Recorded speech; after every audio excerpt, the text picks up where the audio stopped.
सुप्रभात प्यारे बच्चों, आप सभी का दीक्षा एजुकेशन क्लासेस में हार्दिक स्वागत है।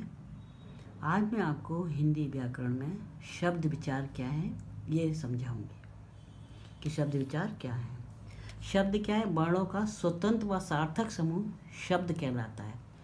जैसे आप छोटी क्लास में आपने पढ़ा कि वर्णों को मिलाकर हम किस तरह लिखते हैं। जैसे आपने क प्लस म प्लस ल, तो फिर आप लिखते हैं, इसको मिलाकर लिखते हैं कमल। क्या लिखते हैं? कमल।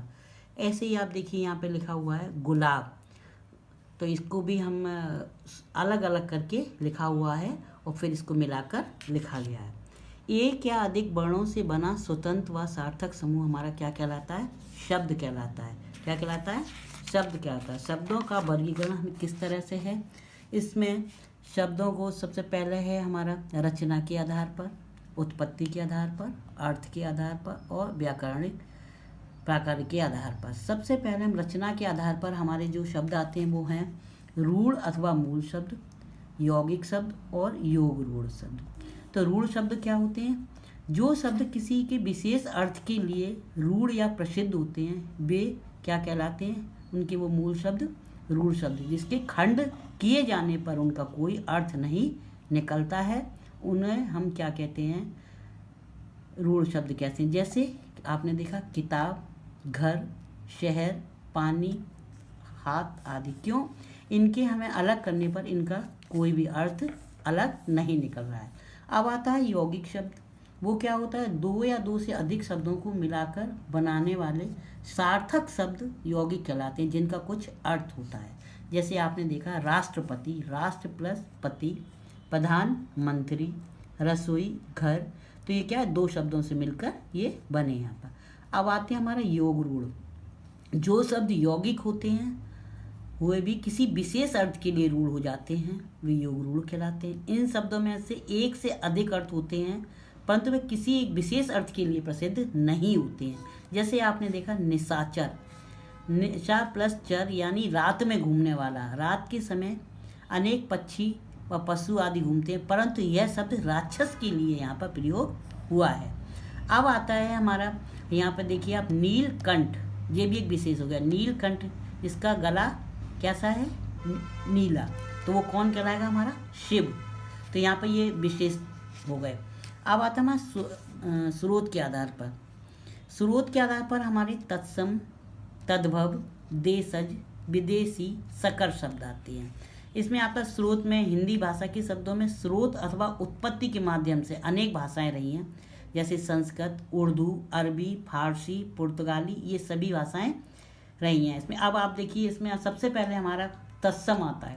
तत्सम शब्द तत्सम, तत् से बना है, अर्थ है इसका संस्कृत। संस्कृत सम का अर्थ है। अब देखिए आप संस्कृत में आप अब यहाँ पे आप देखेंगे तत्सम ग्राम, इसका तद्भव हमारा हो जाएगा गांव, क्योंकि ये संस्कृत वर्ड। आश्रय, घर, गृह, घर, सूर्य, सूरज, स्वर्ण, सोना, तो ये हमारे क्या हो गए? तत्सम शब्द। अब आते हैं हमारे तद्भव।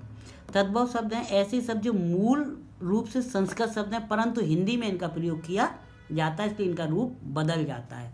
अब इसमें आप देखिए तद्भव हमारा इसमें आश्चर्य में देखिए अचरज में बदल गया ये। अब आप यहाँ पे देखेंगे जैसे गांव, ऊपर आपने देखा था ग्राम, तो यहाँ क्या हो गया था? गांव। आश्रय, आसरा, और घर, गृह, तो बिल्कुल इनका वो जो हिंदी में, ये संस्कृत में। अब आते हैं हमारे तद्भव के बाद है हमारे देशज। देशज शब्द अर्थात देश में जन्म लेने वाले। जो शब्द देश के विभिन्न प्रांतों, जातियों और बोली आदि में हिंदी में आते हैं उन्हें हम देशज शब्द कहते हैं। इनका मूल रूप संस्कृत से नहीं मिलता है, इसलिए इन्हें हिंदी में अपने शब्द में ही कहते हैं, जैसे पेट, गाड़ी, ठोकर आदि। अब आते हैं हमारे विदेशी शब्द। विदेशी शब्द, जो शब्द विदेशी भाषा से हिंदी में आ गए हैं। बहुत से आपने बुक में देखा होगा, बहुत से इंग्लिश वर्ड हमारे हिंदी में आ जाते हैं। जैसे आप देखिए अंग्रेजी में doctor, nurse, school, car, college, ये हमारे हैं इंग्लिश वर्ड, मगर हिंदी में हमारे आते हैं। ऐसे ही अरबी में आप देखिए जहाज, इनाम, फौज, फारसी में कागज़, जमींदार, बदनाम, बाजार, ये फारसी शब्द कहलाएंगे। अब आगे जाए पुर्तगाली, अलमारी, संतरा, साबुन, तौलिया, ये पुर्तगाली। तुर्की चम्मच, कारतूस, कैंची, कुली, ये तुर्की, चीनी लीची, चाय, पटाखा, चीकू। तो आपने देखा ये विदेशी शब्द हैं, परंतु ये हमारे हिंदी में दर्शाए जाते हैं। अब आते हैं हमारे सकर शब्द। सकर क्या होते हैं? दो भिन्न भाषाओं के शब्दों के मेल से बनते हैं, दो भिन्न भाषाओं के मेल से बनते हैं। आपने देखा नुकसानदायक, ये दायक जो लग गया हिंदी हो गया, नुकसान हमारा क्या हो गया फारसी। वर्ष गांठ, वर्ष हमारा क्या हो गया संस्कृत और गांठ होगी हमारी हिंदी। रेलगाड़ी, ऐसी रेलगाड़ी, रेल हमारा क्या अंग्रेजी और गाड़ी क्या हो गई हिंदी। छाया हो गई हमारी संस्कृत और दार हो गया फारसी। अब आता हमारे अर्थ के आधार पर। अर्थ के आधार पर हमारे दो भेद होते हैं, एक निरर्थक और एक सार्थक। निरर्थक का मतलब होता है बेकार, जिसका कोई भी अर्थ नहीं होता है। जैसे आप देखिए यहाँ पे देखेंगे खाना वाना, पीछे आपने वाना लिखा है, वाना का कोई अर्थ नहीं है। जहाँ तहाँ, जैसे चाय शाय, हम कहते हैं पानी वानी, इनका पीछे जो लिखा होता है उनका कोई अर्थ भी नहीं है। कपड़े वपड़े, तो इनका क्या कोई भी अर्थ नहीं है, तो इन्हें क्या लगाएंगे निरर्थक शब्द। अब आते हैं हमारे सार्थक। सार्थक शब्द वो होते हैं, देखिए एकार्थी, अनेकार्थी, पर्यायवाची, विलोम, श्रुति संबंधार्थक और अनेक शब्द। इसमें क्या हुआ सार्थक बताएं 6 हैं। एकार्थी ऐसे शब्द जिनका प्रयोग एक ही अर्थ में किया जाता है, वो क्या कहलाते हैं हमारा एकार्थी शब्द। जैसे देश, संसार, ये हमारे क्या कहलाएगा पर्वत, नदी, ये हमारे एकार्थी में आ गई। अनेकार्थी जिन शब्दों के एक से अधिक अर्थ होते हैं उन्हें हम अनेकार्थी कहते हैं। अब देखिए आप अर्थ को देखिए, अर्थ को हम धन भी कहते हैं, प्रयोजन भी कहते हैं और कारण भी कहते हैं। पट देखिए वस्त्र भी कहते हैं, पर्दा भी कहते हैं और कपाट भी, तो इनके क्या अनेक अर्थ हो गए। अब ऐसे ही पर्यायवाची आता है जिन शब्दों के अर्थ लगभग समान होते हैं। जैसे आप एक सरल से लीजिए सूर्य, आप सूरज भी कहते हैं, रवि भी कहते हैं, उसे हम भास्कर भी कहते हैं। जमीन को ले लीजिए आप, हम भू कहते हैं, धरा कहते हैं। माँ को ले लीजिए, माता कहते हैं, जननी कहते हैं, माई कहते हैं, मैया कहते हैं। ये शब्द हमारे किस में आ गए पर्यायवाची में। अब विलोम आते हैं, ये क्या होते हैं हमारे विपरीत अर्थ अलग बताते हैं, मतलब विपरीत यानी विलोम कहलाते हैं। अब जैसे आपने देखा नया पुराना, आपने देखा सम विषम, आगे पीछे, जाना आना, सरल कठिन, तो ये हमारे किस में आ गए विलोम शब्द हो गए। अब आते हैं हमारे श्रुति संभिन्नार्थक। श्रुति जो सुनने में एक से लगते हैं परंतु उनके अर्थ अलग होते हैं। आप देखिए अंश और अंश में डिफरेंस। अंश मीन्स कंधा है और अंश मीन्स भाग। इसमें क्या है हमारी जो वर्तनी है उनमें थोड़ा सा चेंज हो गया। आप देखिए ऊपर सा और शा, ये डिफरेंस है।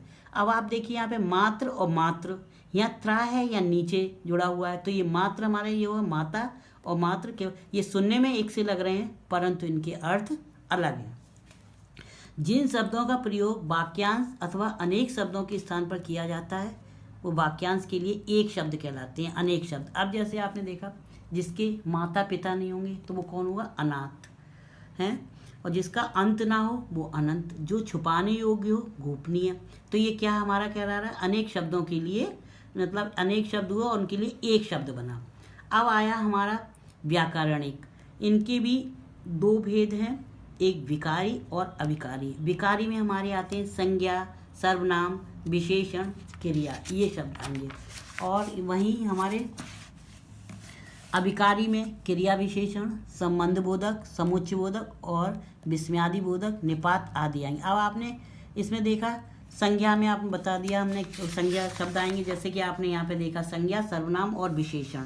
तो इनके सारे जो शब्द जो आएंगे, जैसे आपने संज्ञा में आए पुस्तक, पुस्तकें, पुस्तकों, ये किस में आएंगे हमारी संज्ञा में। अब सर्वनाम वहाँ, वे, उसका, उन्होंने आदि। विशेषण में अभी आप सुशील, सुरीली, कड़वा, मीठा, ये सब इसमें आएंगे। अब क्रिया में आना, जाना, आया था, जाएगा, ये शब्द इसमें आएंगे। अब आते हैं हमारे अविकारी। अविकारी अर्थात जिसमें परिवर्तन नहीं होता है, वचन, कारक आदि दृष्टि जिन शब्दों से विकार अर्थात परिवर्तन नहीं होता है वह अविकारी कहलाते हैं। जैसे क्रिया विशेषण जिसमें तेज, अंदर, बाहर, धीरे धीरे, संबंधवाचक के साथ, के बाहर, के सामने, समुच्चयबोधक किंतु, परंतु, लेकिन आदि, ये सारे किस में आते हैं हमारे अविकारी में। Good day and have a nice day.